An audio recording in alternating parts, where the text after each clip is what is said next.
বিষ্ণু ইসা ইসলামের কাছে এক সাহাবী এসে বলল, ইয়া রাসূলুল্লাহ আ'তিনি শাইআন, আপনি আমাকে কিছু দান করেন, আমার কিছুই নাই। বিষ্ণু বললেন, তোমার কিছু নাই? সাহাবী বললেন, ইয়া রাসূলুল্লাহ ঘরে আমার শুধু দুইটি জিনিস আছে। কয়টা? চিল্লায় বলেন, কয়টা? এক হচ্ছে একটা জামা, দুই হচ্ছে পানি খাওয়ার একটা জগ। বিষ্ণু বললেন, এই দুইটাই নিয়ে আস। বিশ্বনবীর কথা শুনে ওই সাহাবী ঘর থেকে জামা নিয়ে আসলেন, পানি খাওয়ার জগ নিয়ে আসলেন। বিশ্বনবী সাল্লাল্লাহু আলাইহি ওয়াসাল্লাম ওনার মোবারক হাত দিয়ে এক হাতে জামা ধরে আরেক হাতে পানির জগটা ধরে সাহাবীদের দিকে উদ্দেশ্য করে বললেন, মাইয়াশতারি হাদাইন, এই দুইটা জিনিস কেনার মতো কে কে আছে দেখি? কয়েকজন হাত তুললো। বিশ্বনবী বললেন, কত দিয়ে কিনবা? এক সাহাবী বলে, ইন্নী আশতারিহিমা বিদিরহাম, ও নবী যদিও এগুলো আমার দরকার নাই, কিন্তু আপনি যেহেতু নিলামে ডাক তুলেছেন, ইয়া রাসূলুল্লাহ ইয়া হাবিবাল্লাহ, আপনার সম্মানে আমি 1 দিরহাম দিয়ে দুইটা জিনিস কিনে নেব। 1 দিরহাম, একটা জামা, একটা পানি খাওয়ার জগ, দাম কত? 1 দিরহাম। বিশ্বনবী বললেন, না না, 1 দিরহাম তো অনেক কম হয়ে যায়, মাইয়াজিদু আলা যালিক, এর চেয়ে বেশি দামে কে কিনবা? আরেক সাহাবী হাত তুলে বলতে লাগলো, ইয়া রাসূলুল্লাহ ইয়া হাবিবাল্লাহ ওয়া ইন্নী আশতারিহিমা বিদিরহামাইন, আমি এই জামাটার পানি খাওয়ার জগটা 1 দিরহাম নয় 2 দিরহামের বিনিময়ে কিনতে চাই। বিষ্ণু ইসা ইসলাম ওই সাহাবাকে দিয়ে দিলেন। দিয়ে 2 দিরহাম নিয়ে যে লোকটা ভিক্ষা করতে এসেছিল তার হাতে 2 দিরহাম দিয়ে বললেন, যাও 1 দিরহাম দিয়ে ঘরে খাবার কিনে দিয়ে আসো, আরেক দিরহাম দিয়ে একটা কুঠার কিনে নিয়ে আসো। শুনতেছেন? কি কিনে নিয়ে আসো? কুঠার দিয়ে কি করে? গাছ কাটে। ওই সাহাবী কুঠার কিনে নিয়ে আসার পরে বিশ্বনবী নিজ হাতে কুঠারের মধ্যে একটা কাঠের হাতল লাগাই দিলেন। আল্লাহু আকবার! হাতল ছাড়া কুঠার ইউজ করা যাবে? বিশ্বনবী নিজ হাতে ওই কুঠারের ভেতরে একটা হাতল লাগাই দিলেন আর বললেন, লা উরিদু আন আরাকা 15 আইয়াম, এই কুঠার নিয়ে জঙ্গলে যাও, গায়ে অনেক শক্তি আছে, কাঠ কাটো, এই কাঠ কেটে বাজারে বিক্রি করো, সামনের 15 দিন যেন আমি আমার চোখের সামনে তোমার না দেখি। বিশ্বনবীর পরামর্শ অনুযায়ী কুঠার নিয়ে ওই সাহাবী জঙ্গলে চলে গেলেন। কাঠ কেটে বাজারে বিক্রি করতে করতে 15 দিন পরে 10 দিরহাম নিয়ে বিশ্বনবীর দরবারে হাজির হয়ে গেলেন। 10 দিরহাম নিয়ে বিশ্বনবীর কাছে হাজির হয়ে গেলেন। সাহাবী এসে বলল, ইয়া রাসূলুল্লাহ এখন আর আমার ভিক্ষা করা লাগে না, আমার গায়ে অনেক শক্তি আল্লাহ দিয়েছে, আই এম ভেরি এনার্জেটিক, আপনার দেয়া বরকতের কুঠার দিয়ে আমি কাঠ কেটে কেটে স্বাবলম্বী হতে শুরু করেছি। সুবহানাল্লাহ পড়েন। আমি এখন 10 দিরহামের মালিক। বিশ্বনবী বললেন, লা আইয়াহতাতিবা আহাদুকুম হুজমাতান আলা যাহরিহি খায়রুম মিন আইয়াসআলা শাইআন ফায়ু'তিয়াহু আও ইয়ামনাহু, যাদের গায়ে শক্তি আছে তারা ভিক্ষা না করে কাঠ কেটে পিঠে সেই বোঝা নিয়ে বাজারে বিক্রি করা অনেক ভালো, কারণ কারো কাছে যদি তুমি হাত পাতো সে দিতেও পারে, নাও দিতে পারে, আর কষ্ট করলে কষ্ট কোনোদিন বৃথা যায় না। চিল্লায় বলেন ঠিক কিনা? বিষ্ণু ইসা ইসলামের অনুপ্রেরণায় এই সাহাবা অল্প কিছুদিনের ব্যবধানে স্বাবলম্বী হয়ে গেলেন। What is the moral of the story? বিশ্বনবীর এই প্রফেটিক স্টোরি থেকে আমাদের কি শিক্ষা? লেসন নাম্বার 1, বিশ্বনবী চাইলেই ওই 2 দিরহাম দিয়ে বলতে পারতো, যাও খাবার দাবার কিনে ফ্যামিলিতে দিয়ে আসো। সে ওই 2 দিরহাম নিয়ে খাবার দাবার কিনে ফ্যামিলিকে খাইয়ে রাত্রে আবার ভিক্ষায় নামতো। কথা কন, রাত্রে কি করতো? ভিক্ষায় নামতো। বিষ্ণু ইসা ইসলাম তাকে কাজ করে খাওয়ার জন্য উৎসাহ দিলেন। পাশাপাশি বিষ্ণু ইসা ইসলাম পার্মানেন্ট সলিউশন দিলেন। এজন্য পার্মানেন্ট সলিউশনের ব্যবস্থা করতে হবে। অনেকে আমরা যাকাত দেই, যাকাতের শাড়ি দেই, যাকাতের লুঙ্গি দেই, আছে না নাই? লক্ষ্মীপুরে এরকম দেয় নাকি? কি দেয়? হ্যাঁ, গাড়ি, গাড়ি দেয়, শাড়ি না। যাকাতের শাড়ি, যাকাতের লুঙ্গি বলতে কোনো কথা ইসলামে নাই। এগুলো খুব কম দামি শাড়ি, যাদেরকে এগুলো দেয়া হয় তাদেরকে অপমান করা হয়, ঠিক কিনা? আল্লাহ বলেছেন, ওয়ালাকাদ কাররামনা বানি আদম, I have dignified the status of the sons of Adam, আমি আদমের সব সন্তানদেরকে সম্মানিত করেছি। সুবহানাল্লাহ পড়েন। আপনাদের চেয়ে সম্মানিত কেউ আছে? মানুষের চেয়ে সম্মানিত গোটা বিশ্বে আর কোনো মাখলুকাত আছে নাই। এজন্য যাকাতের শাড়ি দেয়া যাবে না, যাকাতের লুঙ্গি দেয়া যাবে না। যাকাতের শাড়ি আপনারা দেখছেন, এটারে একবার ধোয়ার পরে দ্বিতীয়বার পরা যায় না। মশারি কি পাতলা, এর চেয়েও পাতলা। এই জন্য যাকাতের শাড়ি, যাকাতের লুঙ্গি বলতে ইসলামে কোনো পরিভাষা নাই। আপনাকে স্বাবলম্বী করে দেওয়ার চেষ্টা করতে হবে। যারা লক্ষ্মীপুর জেলায় বিজনেস ম্যাগনেট আছেন, তারা একসাথে হয়ে একটা স্ট্রং যাকাত ম্যানেজমেন্ট প্ল্যাটফর্ম করতে পারেন, যেখান থেকে আপনারা বিভিন্ন থানায়, বিভিন্ন গ্রামে বাছাই করে করে কিছু ভাইদেরকে যাকাত দিতে পারেন স্বাবলম্বী করার উদ্দেশ্যে। যেই ফ্যামিলিকে আছে, কি নাম এটার, পল্লী উন্নয়ন ক্লাব, মাশাআল্লাহ, যাকাত ফান্ড দিয়ে বিদেশে লোক পাঠায়। এর চেয়ে সুন্দর পদ্ধতিতে যাকাত বিতরণ আর হতে পারে? যেই লোকটাকে, যেই ছেলেটাকে বিদেশে পাঠানো হয়েছে, ওই ফ্যামিলিটা আর কোনোদিন যাকাতের শাড়ি নেওয়ার জন্য লাইনে দাঁড়াবে?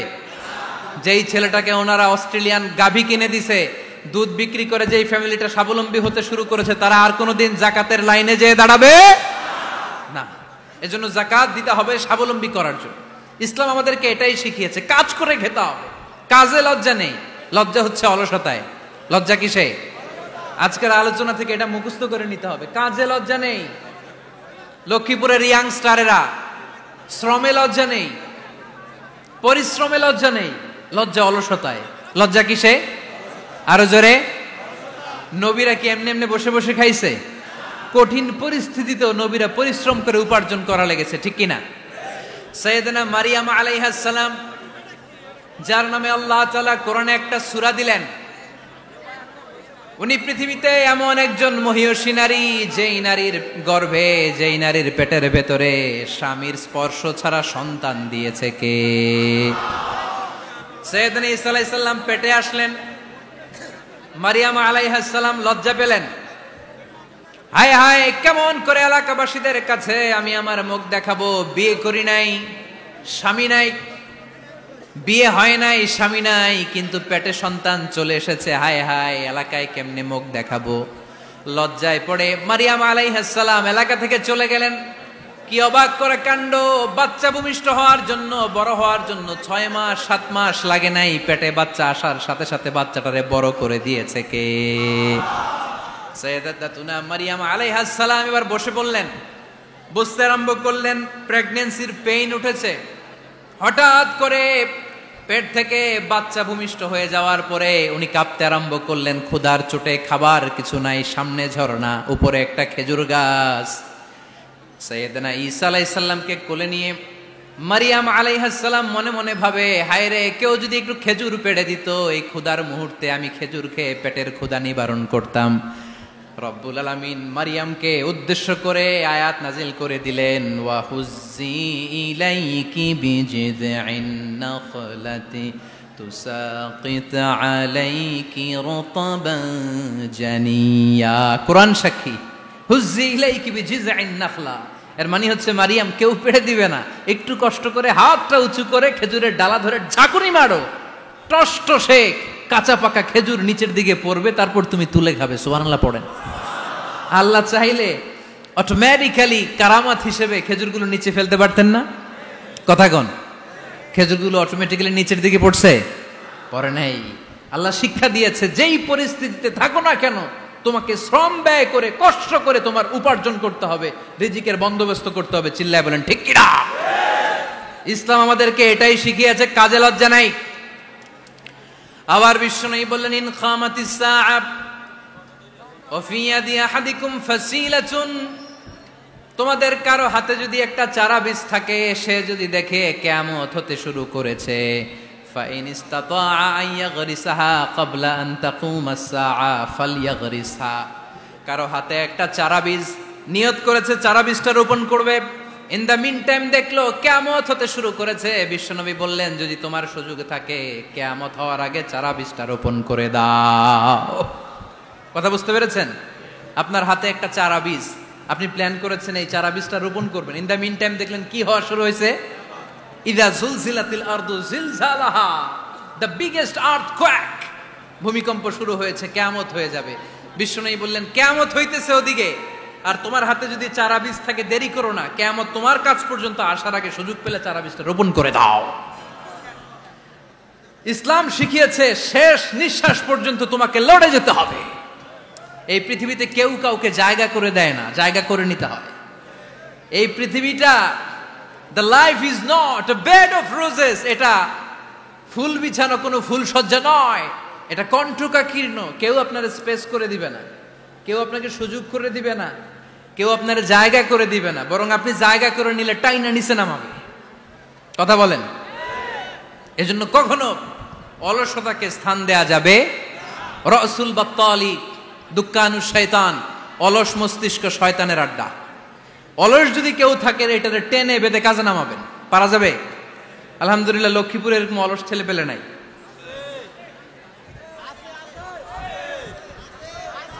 আছে? আমরা আজকে অলসতাকে নো বলে যাবো এই মাহফিল থেকে। অলসতাকে আমরা কি বলবো? আওয়াজ করে বলতে হবে। অলসতাকে কি বলবো আমরা? মুমিনের জীবনে কোনো অলসতা নাই। অলস হয় মুনাফিকরা। অলস হয় কারা? চিল্লায় বলতে হবে। মুমিনরা অলস হয়? অলস হয় কারা?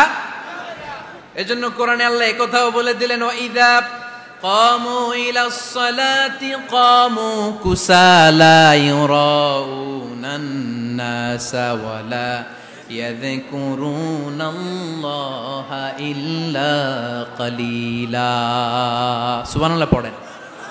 মুনাফিকরা যখন মানুষকে দেখানোর জন্য নামাজে যায়, ওই নামাজে তাদের ইখলাস নাই, ওই নামাজের ভেতরে তাদের কোনো খুশু খুদু নাই, ওই নামাজের ভেতরে আছে শুধু অলসতা। ওই নামাজে কি আছে? কিন্তু আমরা যখন নামাজে যাই আমাদের অলসতা আছে? আমরা নামাজ পড়লে আমাদের হৃদয়টারে সজীব করে দেয় কে? আমরা উযু করলে আমাদের মনটাকে চাঙ্গা করে দেয় কে? আমরা মসজিদে ঢুকলে হৃদয়টাকে প্রাণবন্ত করে দেয় কে? মুমিন তো নামাজে গেলে চাঙ্গা হয়, মুমিন উযু করলে চাঙ্গা হয়। বিষ্ণু ঈসা ইসলাম বললেন, ইয়াকিদু শাইতানু আলা কাফিয়াতি রাসি আহাদিকুম ইদা নাম। খেয়াল করে শুনবেন লক্ষ্মীপুরের ভাইয়েরা, চমৎকার একটা হাদিস। আমরা যখন ঘুমোতে যাই, শয়তান আমাদের প্রত্যেকের মাথার পিছনে 3টা অলসতার গিট মারে। কয়টা? আওয়াজ করে বলেন। 3টা অলসতার গিট মারে। ইয়াকিদু শাইতানু আলা কাফিয়াতি রাসি আহাদিকুম সালাসা উকাব। 3টা গিট মারে যখন আমরা ঘুমোতে যাই। অলসতার 3টা গিট মেরে আমাদের কানের সামনে এসে ফিসফিস করে মন্ত্র পড়তে থাকে, আলাইসা লাইলুন তাওয়িলুন ফারকুদ, আলাইসা লাইলুন তাওয়িলুন ফারকুদ। বিশাল লম্বা রাত, ঘুমাও, অনেক সময় আছে, ঘুমাও। রাত 5টা বেজে যাচ্ছে, তাহাজ্জুদের সময় শেষ হয়ে যাচ্ছে, তখনও শয়তান বলে রাত অনেক লম্বা, ঘুমাও। ফজরের সময় পার হয়ে যাচ্ছে, সূর্য উঠে যাচ্ছে, শয়তান বলে আলাইসা লাইলুন তাওয়িলুন ফারকুদ, এখনো অনেক সময় আছে, লম্বা লম্বা লম্বা চৌড়া রাত পড়ে আছে, তুমি ঘুমাও। বিশ্বনবী বললেন, ফাইনিস্তাইকাযা ওয়া যাকারাল্লাহ ইনহাল্লাত উকদা।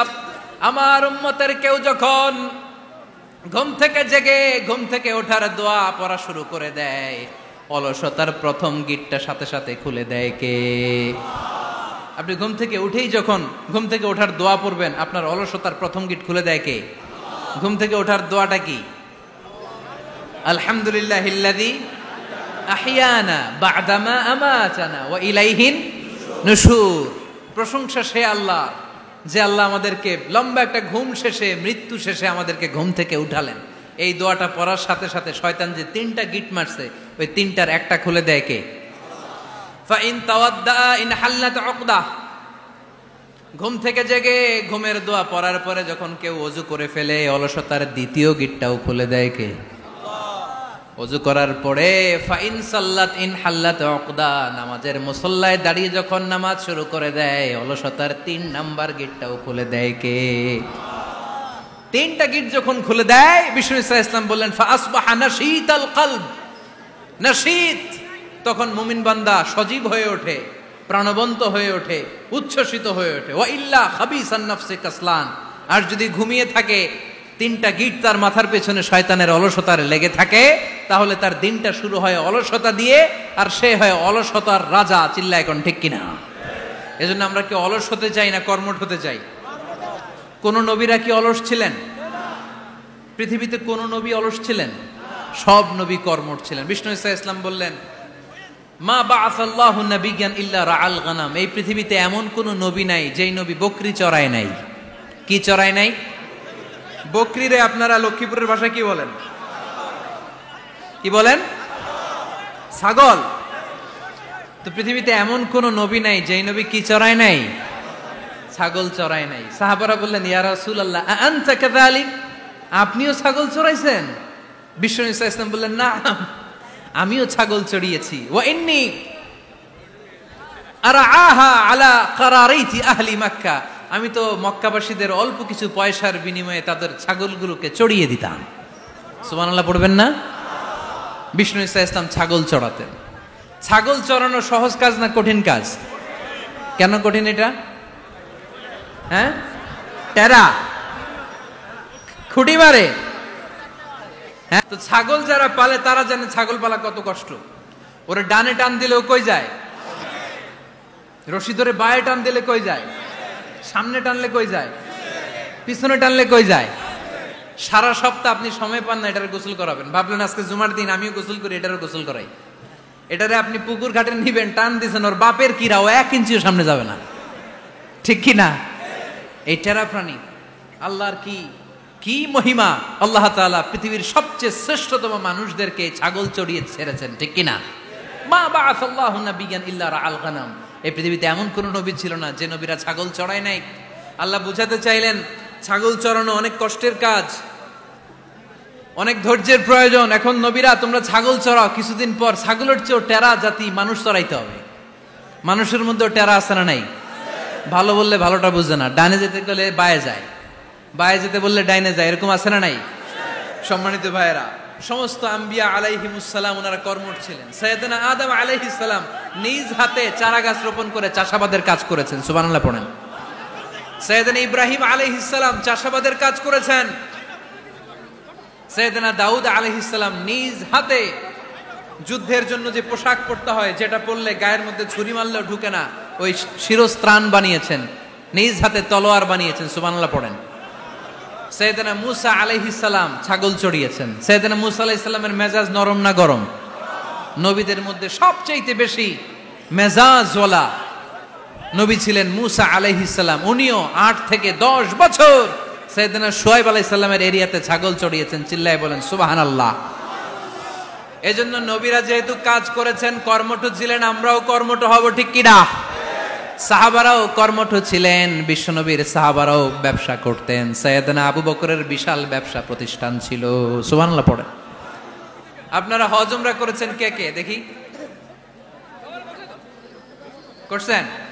মাশাআল্লাহ। যারা করে নাই আল্লাহ তাদেরকেও আল্লাহর ঘর জিয়ারতের তুমি নসিব করো। আমিন। বিশ্বনবীর মাকবারার সামনে দাঁড়িয়ে আমরা যেন সালাম পেশ করতে পারি, তুমি নসিব করো। বাইতুল্লাহ শরীফে এবং মসজিদ নববীতে আমরা যেন সালাত আদায় করতে পারে, আল্লাহ তুমি নসিব করো। সাইয়েদনা আবু বকর রাদিয়াল্লাহু তাআলা আনহুর ব্যবসা প্রতিষ্ঠান ছিল মক্কার কাবা ঘরের পাশেই। উনার ব্যবসা প্রতিষ্ঠানগুলো যেখানে ছিল ঠিক ওইখানেই সৌদি সরকার এখন শপিং মল বানিয়ে দিয়েছে, মাতজার আবু বকর। মক্কা শহরের যেখানে বহিরাগতরা এসে ওখানে ছাগল, ওখানে ঘোড়া, উট এগুলো রাখতো, আস্তাবল রাখতো, ঘোড়া আর উট যেখানে রাখা হতো ঠিক ওই জায়গায় সৌদি সরকার ওটার পার্কিং লট বানায় দিচ্ছে। মানে যেখানে আগে সাহাবাদের ব্যবসার জায়গা, ওইখানে বর্তমানে শপিং মল। যেখানে আগের সময়কাল সাহাবারা উট আর ঘোড়া রেখে বাঁধত, ওইখানে এখন গাড়ি ঘোড়া রাখার ব্যবস্থা করা হয়েছে। সাইয়েদনা আবু বকর অনেক বড় ব্যবসায়ী ছিলেন। ওনার নিজ টাকা দিয়ে হাবাসা থেকে আসা সাইয়েদনা বেলালকে তিনি 20,000 স্বর্ণ মুদ্রা দিয়ে উমাইয়া ইবনে খালাফের কবল থেকে তিনি মুক্ত করেছেন। সাইয়েদনা উসমান যুন্নুরাইন বড় ব্যবসায়ী ছিলেন। নিজের টাকা দিয়ে মদিনার মুসলমানেরা পানি খেতে পারে না, বিইরে রুমা নামে একটা কুয়া ছিল, এই কুয়ার মালিক ছিল ইহুদি। মুসলমানেরা পানি খেতে গেলে এসে বকা দিত, পানি খেতে দিত না। বিশ্বনবী বললেন, আমার সাহাবীদের মধ্যে এমন কি কেউ নাই নিজের অর্থায়নে বীরে রুমা কিনে মুসলমানদেরকে দিয়ে দিবে? সাইয়েদনা উসমান যুন্নুরাইন বলল, ইয়া রাসূলুল্লাহ, আপনার খেদমতে আমি হাজির। মুহূর্তের মধ্যে সাইয়েদনা উসমান যুন্নুরাইন নিজের অর্থায়নে বীরে রুমাটা কিনে মুসলমানদের জন্য সদকা করে দিয়েছে। তো ব্যবসা না করলে, কর্মঠ না হলে, উপার্জন না হলে সদকা করা যাবে? চিল্লায় বলেন করা যাবে? সুনানে তিরমিজির বর্ণনা, বিষ্ণু ঈসা ইসলাম মক্কা থেকে যত সাহাবারা হিজরত করে মদিনায় এসেছে, মদিনাতে কোনো না কোনো সাহাবার সাথে বিশ্বনবী ভ্রাতৃত্বের বন্ধনে আবদ্ধ করে দিয়েছে। সুবহানাল্লাহ পড়েন। এজন্য মক্কা থেকে যারা এসেছে এদেরকে বলে মুহাজির, এদেরকে কি বলে? আর মদিনায় যারা ছিল এদেরকে বলে আনসার, এদেরকে কি বলে? আওয়াজ করে উত্তর দিবেন। মক্কা থেকে যারা এসেছে তাদের নাম মুহাজির, আর যারা মদিনার সাহাবী তাদের নাম আনসার। আজকে এই মাহফিলে লক্ষ্মীপুর এর বাইরে থেকে কারা কারা আসছেন দেখি?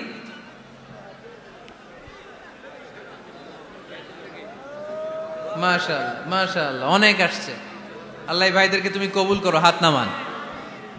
এই যে লক্ষ্মীপুরের বাইরে থেকে যে ভাইরা আসছে তারা লক্ষ্মীপুরের মেহমান, ঠিক কিনা? মক্কা থেকে হিজরত করে যে সমস্ত সাহাবারা এসেছিল তারা ছিল মদিনার মেহমান। বিশ্বনবী এক এক মক্কার সাহাবীকে মদিনার এক এক সাহাবীর সাথে ভ্রাতৃত্বের বন্ধনে আবদ্ধ করে দিলেন। আব্দুর রহমান ইবনে আউফ রাদিয়াল্লাহু তাআলা আনহু, ওনার সাথে ভ্রাতৃত্বের বন্ধনে যে সাহাবীকে বিশ্বনবী আবদ্ধ করে দিলেন ওনার নাম হচ্ছে সাদ ইবনে রাবিয়া। কি নাম? মদিনার অনেক বড় ব্যবসায়ী। বিশ্বনবী বললেন, ও আব্দুর রহমান ইবনে আউফ,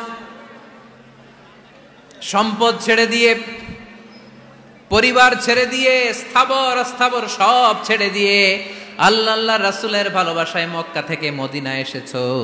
মদিনায় তোমার চিন্তা নাই, সাদ ইবনুর রবিকে আমি তোমার ভাই বানিয়ে দিলাম। সাদ ইবনুর রবি তোমার আপন ভাইয়ের মতো।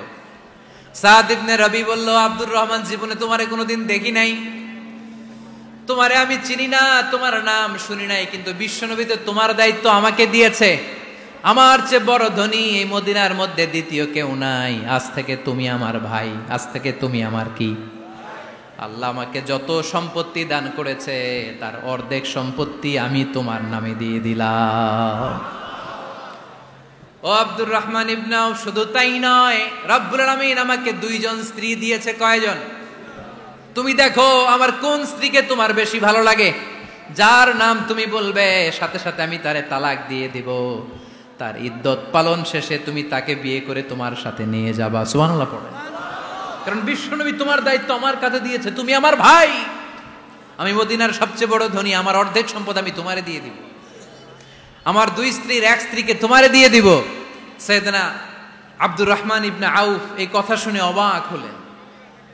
অবাক হয়ে উনিও এক অবাক কথা বললেন। উনি বললেন, লা হাজাতা লি ফি ইয়া আখি, ও আমার প্রাণের ভাই, তোমার কথা শুনে আমার হৃদয়টা ভরে গিয়েছে, কিন্তু তোমার সম্পদেরও দরকার আমার নাই, তোমার স্ত্রীরও দরকার আমার নাই। বারাকাল্লাহু ফি মালিক ওয়া লি আহলিক, আল্লাহ তোমার মালেও বরকত দেখ, তোমার সম্পদেও বরকত দেখ। তুমি শুধু একটু কষ্ট করবা। কি কষ্ট? দুল্লানি আলা সুক, show me the way to the market. তুমি মদিনায় কোনো মার্কেট আছে কিনা, শপিং মল আছে কিনা, ব্যবসা প্রতিষ্ঠান আছে কিনা আমারে দেখায় দাও। সুবহানাল্লাহ পড়ে। আমরা হইলে কি করতাম? লক্ষ্মীপুরে যারা আসছে এদের একজনের যদি বলা হয়, ভাই আপনি এখন থেকে লক্ষ্মীপুরের ভাই, আমার অর্ধেক সম্পদ আপনারে দিয়ে দেব, কি করবে? পায়ের উপর পা তুলে খাবে আর বলবে, কি আনন্দ আকাশে বাতাসে, ঠিক কিনা? এরপর যদি বলি, ভাই আমার দুই বউ, যেটারে সুন্দর লাগে বলেন তালাক দিয়ে দেই, নিয়ে যান, কি বলবে? কি আনন্দ আকাশে বাতাস। আল্লাহ রাসূলের সাহাবী আব্দুর রহমান ইবনে আউফ বললেন, লা হাজাতা লি ফি, আমার দরকার নাই। দুল্লানি আলা সুক, just show me the way to market. এখানে মার্কেট কই আছে দেখায় দাও। অবাক হয়ে গেলেন সাদ বিন রবি, বললেন, ও আব্দুর রহমান ইবনে আউফ, ঠিক আছে, তুমি যদি নিতে না চাও তোমারে আমি জোর জবরদস্তি করব না। শুনে রাখো, মদিনাতে ইহুদিদের কয়নুকার একটা বাজার আছে। এই কথা বলার সাথে সাথে আব্দুর রহমান ইবনে আউফ চলে গেলেন। এর পরের দিন অল্প কিছু পনির আর ঘি দিয়ে ব্যবসা শুরু করলেন। পনির আর ঘিয়ের ব্যবসা করতে করতে করতে করতে ব্যবসায় তিনি এত লাভ করলেন, উনি বললেন, আমি যদি কখনো মদিনার বালুর মধ্যে হাত দিতাম ওই বালুটারও সোনা বানায় দিত কে? দুল্লানি আলা সুক। লক্ষ্মীপুরের কর্মঠ যুবক ভাইয়েরা, এ আব্দুর রহমান ইবনে আউফ আমাদের প্রেরণা। উনি অন্যের ঘাড়ে পাড়া দিয়ে খেতে চায় নাই, আরেকজনের উপর ডিপেন্ডেন্ট বা নির্ভরশীল হতে চায় নাই। তিনি স্বাবলম্বী হওয়ার শিক্ষা, লেসেন কিয়ামত পর্যন্ত গোটা বিশ্বের যুবকদের জন্য রেখে গিয়েছে। চিল্লায় বলো ঠিক কিনা? দুল্লানি আলা সুক, show me the way to market. Market কোথায় দেখাও। পনির আর ঘি নিয়ে ব্যবসা করতে করতে কয়েক মাসের ব্যবধানে ইতিহাস সাক্ষী সাইয়েদনা আব্দুর রহমান ইবনে আউফ মদিনার বিশাল বড় বিজনেস ম্যাগনেটে পরিণত হয়ে গেলেন। চিল্লায় পড়েন আল্লাহু আকবার। এজন্য ব্যবসার ভিতরে বরকত ঢুকিয়ে দিয়েছে কে? বিষ্ণুই বললেন আত-তাজিরা সাদুকাল আমিন মা'আন নাবিয়্যিন ওয়াস সিদ্দীকিন ওয়াশ শুহাদা'i ওয়াস সালিহিন। আমানতদার ব্যবসায়ী তারা সাধারণ কোনো মানুষ নয়, কিয়ামতের দিন নবীদের সাথে হাসর হয়ে যাবে। আপনারা যারা ব্যবসা করেন, এটা সাধারণ বিষয় নয়। বিষ্ণু ইসলাম নিজেও ব্যবসায়ী ছিলেন। ওনার জীবনের প্রথমে তিনি খাদিজা রাদিয়াল্লাহু তাআলা আনহার ব্যবসার স্টাফ হয়ে কাজ শুরু করেছেন, এরপর নিজে ব্যবসা শুরু করেছেন। এরপরে খাদিজাতুল কুবরা রাদিয়াল্লাহু তাআলা আনহা সব সম্পত্তি বিয়ের পরে বিশ্বনবীর পায়ের সামনে ঢেলে দিয়েছেন। বললেন, ইয়া রাসূলুল্লাহ, এই সম্পদ আমি আপনাকে দিয়ে দিলাম, আপনি ইচ্ছামতো দিনের প্রয়োজনে খরচ করেন। সুবহানাল্লাহ পড়েন। এজন্য বিষ্ণু ইসলাম আমাদের জন্য উপমা, আব্দুর রহমান ইবনে আউফ আমাদের জন্য উপমা। যারা ব্যবসা করেন তারা বিষ্ণু ইসলামের সুন্নাহ পালন করছেন। আত-তাজির আস-সাদুক আল আমিন। বিষ্ণুই বললেন, সত্যবাদী আমানতদার ব্যবসায়ী, যে ব্যবসা করতে যে মিথ্যা কথা বলে না। অনেক ব্যবসায়ীরা আছে পণ্য চালানোর জন্য মিথ্যা কথা বলে আর কসম কাটে, আছে না নাই? আহা, এমনটা করা যাবে? সকালবেলা স্ত্রীরে বলে, এই গরুগুলা বিক্রি করবো, তুই একটা দাম কত কমো? স্ত্রীরে শিখাই দিচ্ছে, এই গরুর দাম তুই 40,000। তো বউ বলে, ঠিক আছে, দাম কইলাম 40,000। তো এরপরে বাজারে যখন গরু বিক্রি করতে যায়, একজন যখন বলে যে ভাই এটা 30,000 টাকা দিয়ে কিনবো, কয় ভাই আল্লাহর কসম সকালে একজন 40,000 দাম কইছে, আমি দেই নাই। আছে না নাই? কৌশল করে। বউরে শিখাইছে সকালে, কয় তুই দাম কর 40,000। তো বাজারে যে সকালে একজন দাম করছে, দাম করে কইছে 40,000 দেই নাই, আপনারা 30,000 কেমনে দেই? এরকম ডাকাইতে আছে না নাই? আলহামদুলিল্লাহ লক্ষ্মীপুরে এরকম লোকজন নাই। আরে নাই, আমি কই নাই, এরা কই আছে। লক্ষ্মীপুরের মানুষ খুব ধার্মিক, আমি জানি। লক্ষ্মীপুর, নোয়াখালী, ফেনী এই বেল্টের লোকজন খুব আল্লাহওয়ালা। এদের মধ্যে আল্লাহওয়ালার সংখ্যা বেশি, এখানে আলেম ওলামা বেশি, এখানে মসজিদ মাদ্রাসা বেশি। এই জন্য এই জেলাগুলোতে আল্লাহর রহমতও বেশি। আল্লাহ তুমি এই জেলার ছেলেপেলাদেরকে, এই জেলার লোকদেরকে তুমি কবুল করো, মা বোনদেরকে তুমি কবুল করো। সম্মানিত ভাইয়েরা, এজন্য আজকের মাহফিল থেকে আমরা যেটা শিখলাম সেটা হচ্ছে, পরিশ্রমে কোনো লজ্জা আছে? আমরা কাজ করে খাবো, ঠিক কিনা? Never under estimate any job. যুবক ভাইয়েরা, লক্ষ্মীপুরের যুবক ছেলেরা শুনতেছ?